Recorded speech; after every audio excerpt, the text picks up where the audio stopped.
is the ideal customer for the infamous Hermes Birkin bag? So we covered who the ideal customer is not for Birkin, and there were a lot of comments saying, oh, what about this celebrity? What about that celebrity? But to be quite honest, celebrities are not the ideal customer.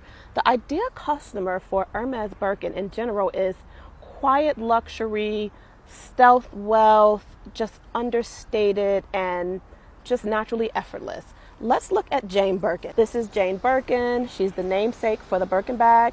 So ideally, this is the desired customer because the bag was named after her. This is how the bag is meant to be carried, right? It's not meant to be like perfectly angled. It's supposed to be overstuffed, slouching down, just anything you can think of inside the bag. Here's another picture of Jane Birkin carrying the infamous Birkin that was named after her. It's almost just like someone who can afford it in a way to where they don't care how much it costs and treats it like any other bag in an effortless way. What does that mean for today's customer, who the ideal customer is? It's not necessarily celebrity. It is not necessarily a housewife.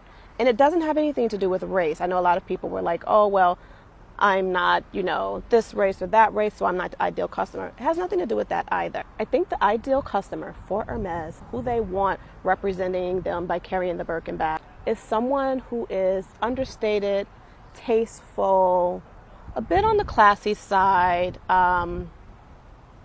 It's not someone who wears a ton of logos.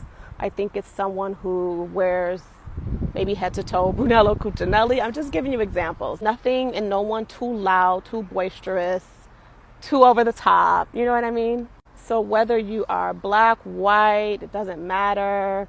I think it's just more of what they perceive to be a class thing. I posted about a friend of mine, my best friend from Detroit, who was offered a Kelly very early on with no purchase history.